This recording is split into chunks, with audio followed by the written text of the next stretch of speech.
Hi, welcome to Talk to Me. I'm honored to have a guest today, Steve Woodard. And Steve, thanks so much for coming on with me. I really appreciate your response. Oh, glad to be here. Looking forward to doing this. Thank you so much. I guess my first question is, where are you living now? Because I'm still in Wisconsin, and you know the weather here, and we have opening day on the 31st, 10 days from today. But now we have a dome kind of thing. But tell me about some of your opening days in Milwaukee. Well, I'm in Alabama. Still, born, raised, and always made home in Alabama. Love Wisconsin. Actually, in Wisconsin quite a bit. I'm in Fenimore. My best friend lives in Fenimore, Wisconsin, Oh, and I'm back up there quite a bit. And I was back and forth to Milwaukee. I just haven't been there, I guess, since COVID. I haven't been back up, to Milwaukee, and but I used to come up some games, and I've been there with Vonnie, to do some games. I think he threw out the first pitch. I forgot what year that may have been, and go back and look, and was up there with him for that.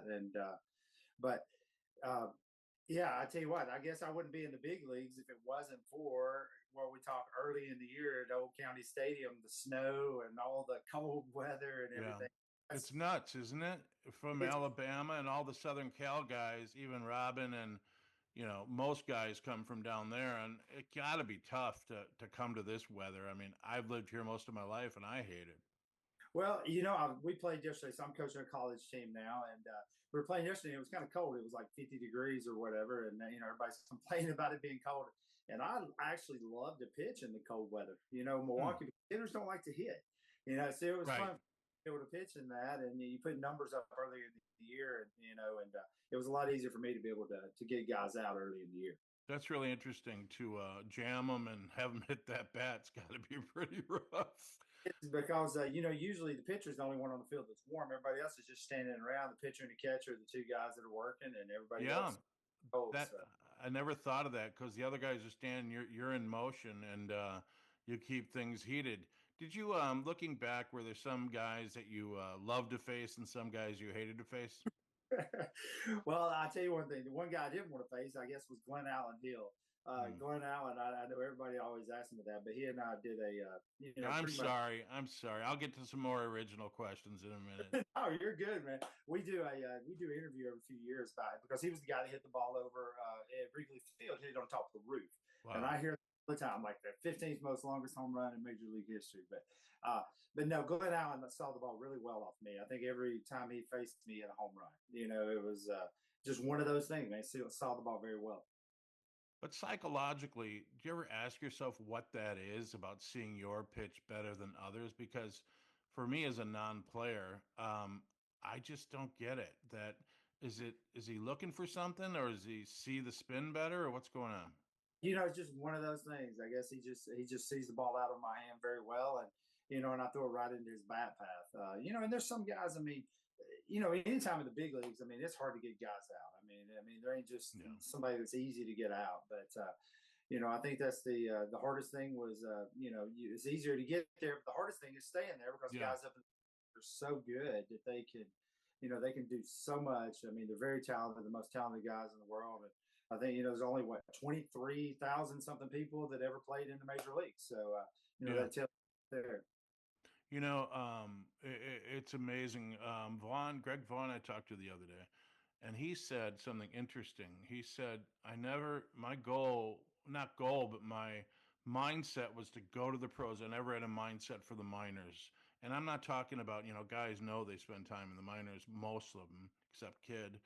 And do you know what he's saying there? That I was really amazed at that comment that he was going to the bigs and that was it.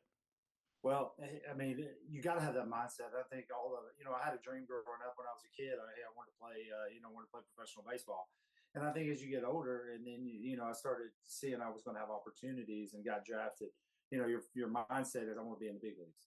Yeah. I was a fifth round pick, back in '94, Mhm. and was very fortunate. Right out of the gate, great year, and was fortunate enough to have some good minor league years, and was 22 years old getting called up to the big leagues. You know, I was talking to it was a great story. Dan Plesac was on, and I won't not bore you. I don't want to waste all your time on the story, but the gist of it is Johnny Adam came to him and said the All Star game when Kelly was managing. I don't know the year, and he said Zach, I had a dream that you're going to face Daryl Strawberry. Zach's like, why the hell are you telling me that? I got to play tomorrow. And he goes, well, and after a moment, he goes, well, how'd it turn out? And Johnny said, I don't know. So the next night, out of a fluke of nature, Mattingly booted a ball, a rare ball for Mattingly, and then Strawberry came up and he freaked out. The sack was like, "This is incredible." And Kelly told him he's a good low ball hitter. Stay away from that. And Sack threw three low balls and struck him out. So I mean, you can't get more. And Sack was jaw dropped. And I just love that story. And so I just wanted to share that. So you played under what was it, Treb, or was Garner still there? Garner, Phil was there, and then Phil. Phil, I think left there in 2000 or end of '99, Mm-hmm. or end of '99, and then brought in an interim guy, and then 2000, I think, is when Davey came in. Yeah, Lopes, Davy Lopes. Yeah. 2000, and Royster, and and Dean Taylor. Dean took over at that point in time in 2000, and as the GM. So Phil, I'll be honest with you, Phil was. I guess he was kind of like a dad to me. I mean, he was Yeah. that guy. I respect that man more than anything in the world. He handled me very well and knew how to handle me as a pitcher and being a young pitcher. And I wanted to battle for that guy all the time. I mean, I would want to throw him 4 days, 3 days rest if I needed to. Anything to help him, anything to win for him. I've only spoken to Phil like four times, but we've been talked about an hour each time. And it's so funny. He's a pastor's son, and baseball's full of expletives. I mean, every other movement is an expletive. But when I talked to him, he never cursed. And I'm thinking, well, that must be where it is. But I like that man a lot, a lot. Did you know he was not doing so well? I did not know that. I Yeah. was actually going to ask you how he was Yeah, doing. he's got liver cancer, but he's holding on. And, do you have his email? I don't. I I'll need to give get. it to you. I'll give it to you after this, if that's cool. Yeah, absolutely. And I think I still have his number and every same number, so I may try to reach out. Well, That's if it says Gar's cell phone, then it's the same thing. But yeah. I don't, I am so lucky. I covered the Brewers by their magazine, so I was media, but not with the Brewers. Well, it was both. But I got to do things that nobody else did. I stayed a night in the chalet up there in Bernie's chalet. I ran the sausage race because I wasn't media, and I the neatest thing was watching video in the new Miller Park or AmFam Field. I was able to go in the video room during a game, and that's like a blessed area to see. Pitchers can go in and see where their pitch went. They have like five monitors, and hitters. I see them in left field on the TV, and then I turn around and they're right next to me. Right. Nothing will be more surreal to me than that, and I never enjoyed anything more than that story. Would it obviously have been an advantage if you could see your inning on a video, or maybe you don't want to see it? Well, it's one of those things. It's funny kind of how it worked. When I got called to the big leagues, there were not a lot of scouting reports, of guys coming up from the minor leagues. And, the other team really didn't have a lot of info on you unless a scout had seen you somewhere in the minor leagues. So it kind of worked to my advantage because now there's something on everybody out there. Yeah. And, now I don't know. I think now is pretty tough because there's so much video. There's so much information out there. And I had average stuff. I competed. I had average stuff. I threw strikes, changed speeds, and made guys hit the ball. But I think when the kind of the strike zone started changing a little bit, when they started putting the cameras in the ballpark and umpires were having to, make sure they were calling the strikes over the plate and not off the plate, and they were trying to shrink the zone a little bit. That's when it became tough for me to pitch because I didn't throw 95 miles an hour. Yeah. I was 80, 88, 87 to 91 guy at max, and it made it a lot tougher for me. And I think if guys had more info on me, it would have made it a lot harder to pitch now. Yeah, I imagine it's a double-edged sword. The hitters can see a little better what they're taking on you and things like that. Did you have a nice relationship with Euchre? I did. Uke was always Uke was always wonderful to me. I tell you, he was always, even when I go back, I'd be down at the ballpark, be down, watching Yeah. bad practice. They talk to me and stuff. But Uke was a special person, and I knew, a lot of people bugged Uke, and if you left Yuka alone, I mean, Yuka was going to come to you. You knew when to talk to him and stuff. He was a great man, and it was so much fun to be around. The best in the business. He really was, and other than Scully or somebody like that, or can't think of the Detroit guy, but he. What I like about Phil, I mean, excuse me, Uke was he was authentic, and like people from the Midwest, you know, they shoot straight for the most part. And do they in Alabama? And do you appreciate people shooting straight? Wisconsin and Alabama are very, very much alike. The way very friendly people, shoot you straight, and it is what it is, and you respect that. I think the one thing with you, going back to you, because I learned a lot because I do a lot of. I do now, ESPN with. I do the American Legion World Series. I did used to before COVID did about 20 college games, a year. But I learned a lot from you because every day, sometimes he could tell the same story every day, on a different day, and it's like you never heard it before. Audience every day, and that's one of the things I learned. It's a new audience every day, but Duke was so special. My first game in the big leagues, I still have on this. Have with him doing the broadcast, the radio broadcast with the TV. So it's very special to me to have a man like that. To the best that ever done this to have for my first game and a lot of my games in the big leagues. He had an authentic sense of timing with his comedy. Comedy's hard to do. I mean, I write scripts, and I know, actors, great actors. Comedy is tough to do because he sat down for me once. He didn't have to for a documentary I was making, and he was very nice to do that. And he was a kind man. But I look back on that tape, and he just damn funny extemporaneously, and comedic timing is tough to do, Right. and it came to him so effortlessly. It was. I mean, very special. You can see why he was on TV doing things he Yeah. did and all the commercials. And I mean, it was, I mean, and I had the opportunity, there, all the kickoff dinners to the year, every year, we do Hmm. first kickoff thing and he's the MC and all that. And just how he handled himself and the jokes and stuff he had, just spur of the moment, just phone Yeah. joke coming right back at you. Well, Johnny Adam has this pat question when we talk to people, and he's on the West Coast, so he couldn't join us today. I don't know what the heck he's doing. But he always says, if you got in a row on the road and it was a tough fight, what three players would you want on any team to have your back? Wow. That's a great question. Bob Wigman's going to be my first one. Really? Bob Wigman. It doesn't have to be Brewer. He always had my back in everything that I did, in anything that I did. Mike Matheny, another one right there. He would always have your back. I would like to. I'm trying to get him. What a guy! What he had movie star looks, and He then did he was a good guy. A good guy. great guy, tough as nails. I tell you what, Really? uh, one of the things about him I'll never forget. You know, you know, Skid Row, Don Rowe, which was my pitching coach there. They called him Skid. Yeah, Well, that's a natural. That's a natural. I and, wonder if Euchre gave him that. Maybe he had it in the minors. no, he was a he's a football coach. All the way through. What a name! That's a great name. But Matheny, he came out and told me, hey, look, you need to go in on this guy, and if you hit him, you hit him. And I'll never, Matheny's like, look, I'm not going to let him get out there. Don't worry about it. If the hitter comes out, I got him before he gets there. Don't worry about it. So so he always had you back. And then another guy, Jim Tomey. Jim Tomey, I played with him. Well, Tomey's looks like a tough guy.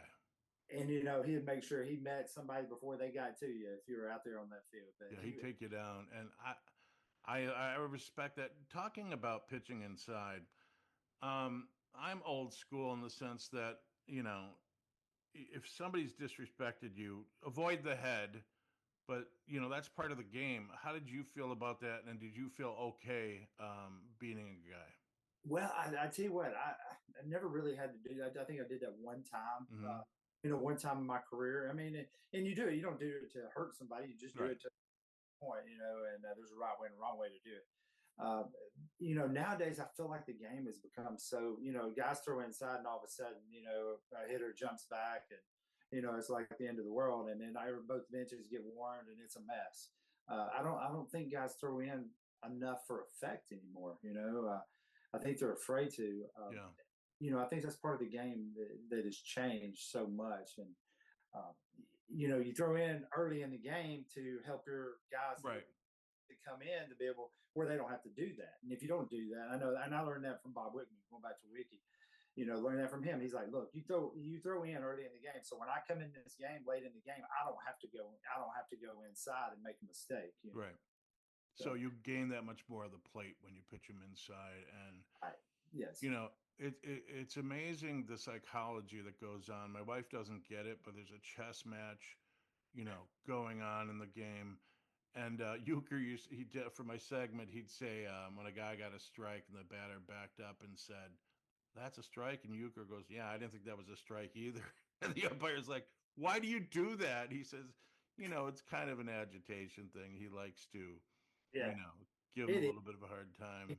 And I'll say this too, Dave Nielsen. I know you remember. Sure. He's actually in Alabama now, of all places. He lives What? about. What's he doing there? He is over a high school. In a He's like hundred years, I never would have thought he'd be back. he is in he's in the state of Alabama from Australia, That but is no, amazing. he's like he's over the whole entire school. It's a private school, a good baseball school, and he's there. But Dave Nielsen, the one thing that my best year I ever had, Neely was the catcher, and he's like, look, he goes, we're going to throw strike one right down the middle, Hmm. and we never moved on the plate a lot. But he made this point to me, and I've taken it my whole entire life, and even now in coaching. If you're going to throw in though, you throw in. Don't throw up and in at somebody because it Hmm. does nothing to it. Throw in and like just miss, and then the hitter all of a sudden is like, well, was he trying to get me out in, or was he trying to Well, at push? least you're in his head already, right? Yeah, so then you open up both sides of the plate, and Right. I've used my entire, coaching now with my kids to try to make them understand that is you throw it up and in really don't do a lot. It just raises somebody up and tips them off pretty much, and then but if you throw in for effect, it changes a lot. Right. I mean, if I could pitch at that level, I would be like, people like Nolan, Ryan, and Clemens. That was their plate, and you better stay off it. And I like that. I truly do. We were talking a minute ago about not hitting players so much. Whoever got that 600 million, I don't know his name, but how do you take him out? You'd be vilified for the rest of your career. I mean, the money's the game. You take out a guy making 20 million a year, and you're the scapegoat. You're going to be the guy that pays for that. And I got to believe that's some of it. Would you agree? I think that's a lot. It's kind of like the quarterback in football. Exactly. I was just going to say that. Come out. That's why they have all these rules now where Yeah. you don't. So yeah, yeah, exactly, one And hundred let's percent. face it, you take out that star pitcher, you've taken out the team in a lot of ways, and that's dirty. And I don't, I agree with. Well, I meant quarterback. If you take out a quarterback, I mean, there's nobody that can come in and directly replace him. In baseball, you might have a player that's Yeah, a little less, but not as bad. When I was researching a book I wrote on Bull Durham, it struck me two things. One, the guy sitting on the end of the bench who doesn't play, he's still one of the most talented athletes in the world. And I think sometimes that gets lost, that only 2% that sign professionally make the show. And that's got to be a little daunting sometimes to think a guy who is on a team, or even if he's AAA, the odds of getting in the show are slim, you know? very. It is, and I'm very fortunate and was I want to say lucky. I worked my rear end Yeah, off. right. Work your rear end off, you kind of get lucky.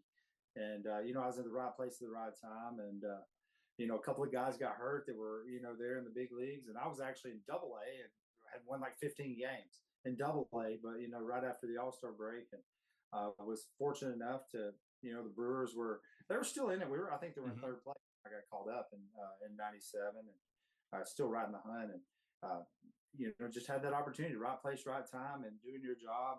And the guys that got drafted before me, I just kind of did my own thing. It didn't try to be somebody else. I guess I was a strike Yeah. thrower. What I did, and and it ended up paying off. Well, you can't pretend to be somebody else. That's why even when I do this stuff, I'm not going to get phony because I can't keep that up, All right. And it's. Do you remember when you got the call? Where were you and how did it feel? Well, Mike Caldwell was my pitching coach pretty much all the way through the minor leagues. So I had, I don't know if you've interviewed Caldy. I know you know who Caldy is or Mike, but he was my pitching coach in A ball, and then he went up to Double A with me, and I was with him in Double A. And I actually got, one like I said was pitcher of the year in Double A, and started the All Star game I think in Double A that year. And anyway, I threw a great game, and Mike had I went out to eat with Mike that night, and Jeff D'Amico, a couple of guys, or not Jeff D'Amico, but a couple of the other pitchers that were on the team.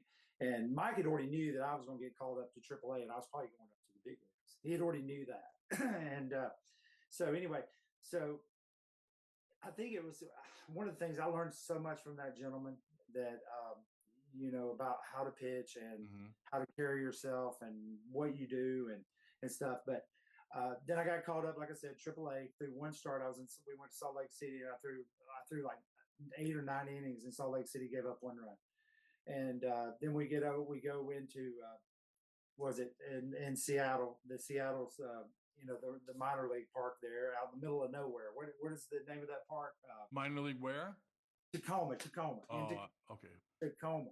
So we're in Tacoma, and so anyway, I get called into the office, and and find out, hey, you're going to the big leagues, and Wow. first thing you do is you go and you call your parents, so Right. parents, and I called Mike Caldwell, and he's like, I already knew you were going. He knew Wow. before, he knew way before I did, but just one of those surreal feelings that when that happens, and I think sometimes we take, I tell people the one thing that I wish I could do differently was enjoy it a lot more, enjoy things more. Sometimes I don't know if we take it for granted, but it goes by so fast, Yeah. and Well, so I wish does life when you think about it. I'm that, sitting here thinking, how the heck were my daughters 25 now? And I right, imagine a baseball career goes. And it does, and I asked guys when I first started covering the game and being on the field and talking to these guys, it was surreal for a reporter, right, to be that close to you guys. And I asked them, "Do you really realize how lucky you are?" But at the same time, it's a right. job. I mean, does it kind of mix sometimes where you're like, "Yeah, I know I'm fortunate, but oh God, I got to go pitch tomorrow." It does as you go forward, later, a couple of years down the road, it does. And, I think that's the hard part. But, first thing, call your parents, so I'm actually going to throw in Milwaukee, of a doubleheader, throw the first game of a doubleheader. So give my parents opportunity. It was a 10-hour drive from, where I live in Alabama Yeah. to Milwaukee, Wisconsin. My parents were there. My high school baseball coach was there. That's Uh, great. so it was, it was amazing, and I didn't know anybody really in the big leagues because I didn't go up to the big leagues during spring training. I didn't go up there and throw any during that, so I didn't know anybody. The only guy I knew was Mike Feathers, and the only reason I knew Fett was same agent, and I'd met Fett that way, and that he was the only person I knew when I got up to the big leagues, really. Well, Fetters is one of the guys that other players have said they wish had his back But physically if no, somebody. 100%. I don't. I mean, I remember he was kind of a big guy, but he went ferocious quickly. He did. He did do that. And you remember how he come set and how he got ready before he pitched and everything. And he's a special guy. I owe a lot to Fed. I was talking to Doc Medich yesterday, of all people. I mean, I don't. I know he played early, but we were talking about pitchers that were true horses, like Fergie Jenkins Right. and Bob Gibson and all that, where complete games were just 20, 30, 25 complete games a year. And we talked about 6 quality innings. Now it's just like the hitting the batter. It's the same thing. I mean, if a guy's earning 20 million a year, you want to take him out so he can pitch in 2 days, 3 days, right? Right. Yeah. And and that's the thing. I always wanted to, and I remember Mike Caldwell. I think there was one year he had like 21 complete games, and I'm like, I always wanted Wow. a guy in the game in the seventh inning.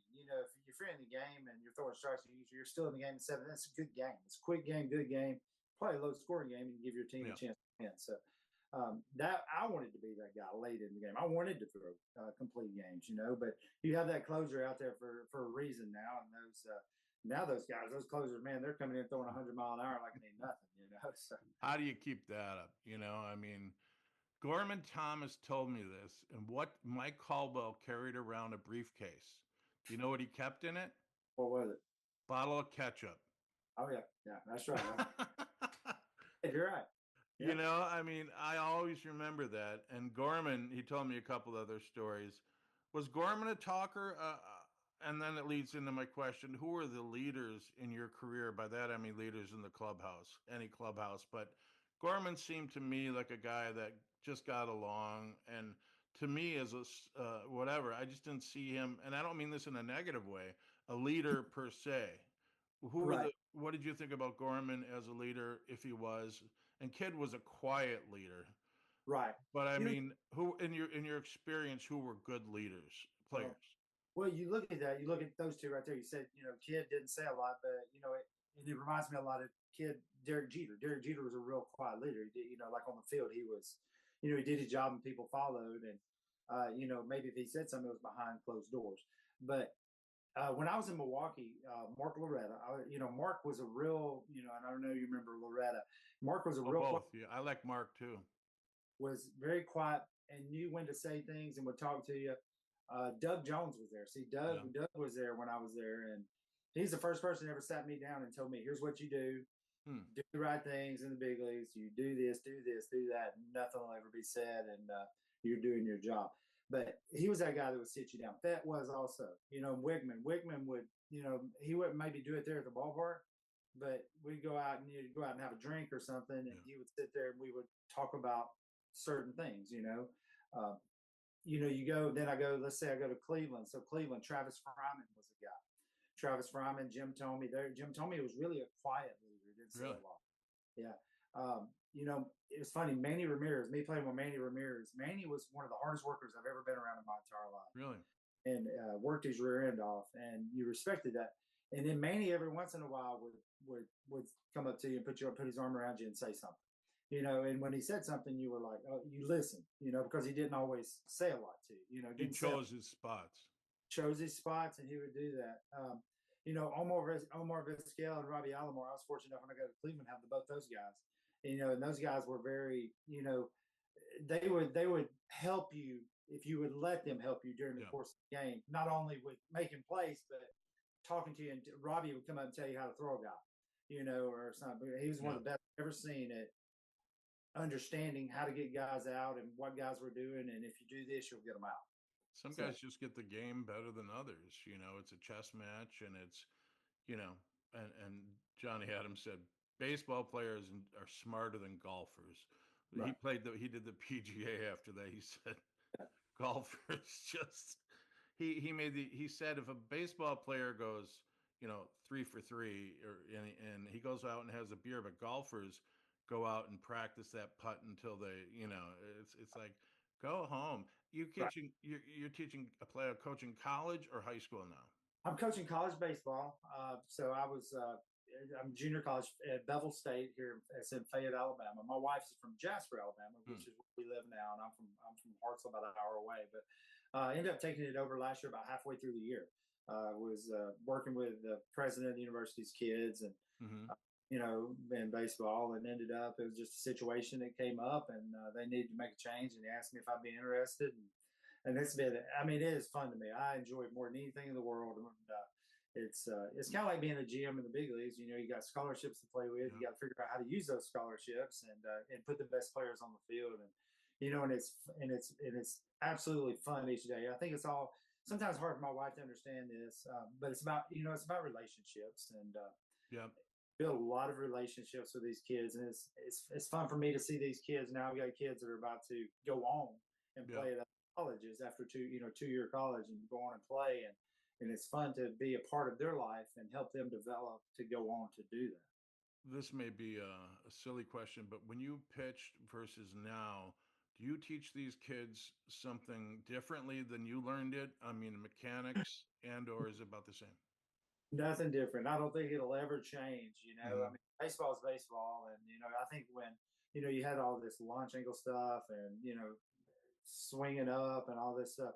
I think that the game is always going to revolve back to what it was. The game is not going to change. Baseball is Right.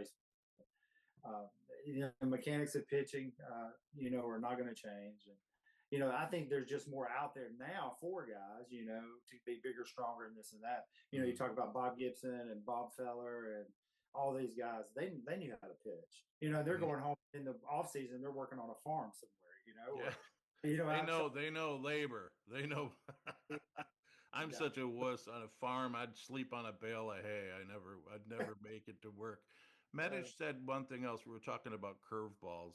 He said Gorman or some people he'd say, I'm gonna throw you a curveball and he still couldn't hit it. right. And I'm wondering your perception on a curveball. It's kind of similar to the one gentleman who saw your pitches really well.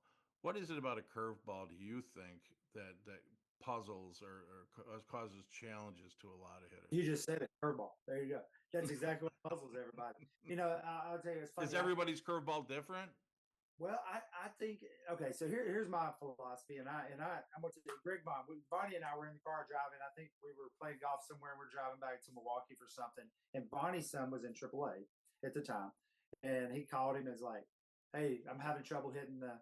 I struggled hitting the curveball yesterday," and he's like, "Blankety blank. What have I taught?" He said, "You're not gonna hit a curveball. You're gonna make a living hitting a fastball. So do not miss the fastball when you get the fastball. If you're try to hit a curveball, you're not gonna hit. That's You're gonna interesting. hit. But I think that's where people mess up. Is I try to tell my guys, they're like, everybody, you hear the word curveball, and you're like, oh crap, I gotta learn to hit a curveball. I gotta hit it.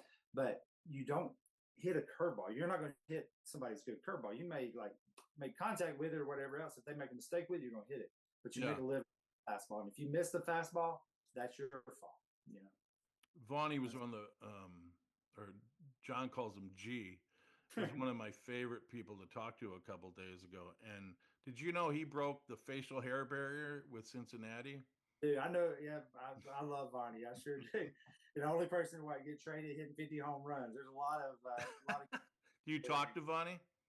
I haven't talked to him probably about 4 or 5 Yeah. months, but used to all the Oh, time. you talk to him that often. I mean, that's recent. That's been 4 or 5 months, and I'll check in with him. He was actually when I got married. He was at my wedding, so Wow. we were That's just interesting.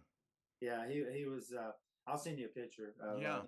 life and us I would after. love that. And you obviously have his contact. I'll send you Gar's contact because I think he'd like to hear Love to from hear from people Carl. and having him on. And Treb and I get along really well. We've been email buddies and we Right. talked the other day as just men about life. It's nice to talk to a guy like that just about life. And he had a rather interesting, comeuppance, if you will, coming up. He very, very indirect, and I like Treb. I think he's one of the guys, hopefully, that was honest. I've heard he was honest and direct. And somebody, I think it was Sack, who said he was talking about Jim Leland, and he said some managers, if you tell them something they don't want to hear, they'll be mad for 2 weeks. But if you Right. lie to them, they'll never forgive you. And I think Leland, I heard, was a guy that might not give you honest responses. And what do you think about that? If a manager gives it to you hard and you get angry for a bit, or do you, and if they Well, lie to you, I always tell people I'd rather somebody if somebody don't like me or whatever else, they come up and call me a piece of yeah, whatever else. I'm gonna respect them a lot more than somebody that's gonna run behind your back you and know where talk you stand with them, 100%. And I Yeah. like that. Gar was that type of guy with me. He'd be like, "Hey, come on in here for a minute." And he'd tell you how it was, And then you got some managers that that I played with were, you know, I guess that's when it made it a job, just when they didn't tell you exactly what you needed to hear, Hmm. whether you liked it or not. And I guess I tell all my kids all the time that my players now, I said, the reason I love my wife is she's the only person that's really ever told me everything that I don't want to hear, Me and too. respect that. Only one that Yeah, will. And it's funny. I'm a writer and I submit novels or whatever. And what I hate is agents won't give you an explanation as to what's missing. And the hardest part is to find someone. I don't care if you don't like it, just what you're saying. right, Just tell me what you think it needs. And right, it's so funny. I met a guy on a European cruise last year. He's a great guy from Canada. And he's the only person that I know that gave me an honest feedback. And he said X is missing, but I loved him for it. right. It's called a beta read, and all you want is honesty. And if you're writing and you can't handle rejection, you're in the wrong business. I agree, and I had a meeting with my kids, my players, about 2 weeks ago, and I'm like, okay, we're gonna sit in here. I want y'all to tell me, no, nobody's gonna get mad. I want you to tell me what I need to do to Yeah, help you. I need to, and sometimes you're like, well, crap, okay, well, maybe instead of getting mad, you're like, well, why is he telling me that? yeah, Then they're like, well, maybe we need to work on that. They're seeing right. things maybe I'm not seeing. Maybe I need to work on that. Maybe I need to work on not getting mad or work on situations better that help them to where they don't get nervous or you put them in a situation that maybe they don't need to be put in. So it helps a lot. So that just being honest. I mean, just upfront with people. That's the best way it should be. And you have to respect the person too. I think that, Vonnie says something, you're going to listen. If a guy Right. that likes to hear himself talk listen, I mean, you might not give it the same amount of credence as you would, Yes. somebody you respect. And to me, Right. that goes in any It walk of it life. it does. So John So, Adams, John's in out in on the West Coast. Where's he oh, at? he's in Arizona, and Johnny and I met. We met a few years ago. I'm trying to see where it is. I wrote a book on Milwaukee County Stadium called Oh, On Story Parkway. Look how thick it is. wow. And what the neat thing about this book is I write, and Bud wrote the foreword, and I may have been one of the last interviews with Hank Aaron. Wow. I mean, that's, and he lived 2 flights above me in 1976. My parents had a place on the east side, and I used to deliver his paper. And, but he was so sweet. I didn't talk to him that long, and but the neat part about this book is the first third is all about Perini bringing him over from Boston and Right. how they got the Brewers situated, or Braves rather, and then he moved to Atlanta because Perini was all about the money. But the second third of it is all memories from players, some Braves. I got a Mhm. call from Eddie Matthews Jr. this morning. He's going to do my thing, and I was so honored Wow. just to touch base with that Braves history. And then the third of the third is fans, and I can't tell you, Steve, how the outpouring of nostalgia and love for the baseball. And I had to put 200 memories in, and they sent me photographs that you would never have seen. They're all original, and it was funny because when the Braves days, people would bring the players pies, Right. right at the side of the railing, just give them pies, and I'm always stunned by the winter jobs a lot of these guys had to work hauling ice. Right. One guy drove a hearse, you know Gosh. what I mean? That's just a whole different world, and even your world is different from today's world. So Paul Yes. Molitor getting heat for winning 3 million, Right. and now that's lunch for some of these guys. You're exactly right. The game has changed a lot. It really has. Well, last thing I'm going to leave you with is I talked to the vice president of communications for the Brewers a couple weeks ago, and I said I miss that real pastoral setting, sitting in the bleachers, quiet and looking at the grass, watching the guys warm up. I said I miss that. Now you got all the loud music and the flashing lights. Right. He said, Jim, it's entertainment. It's a business, and the kids today won't sit still. Yeah. They have to have stuff for them to do. It's sad but true that they have to have that instantaneous next thing to do. And I went, yeah, Yeah. things evolve, It has evolved, and I think and just with us, I mean, I always cell phones and Yeah. iPad computers Well, and look at this. I mean, I never, wouldn't be. You'd have to send me a letter for us to communicate like this.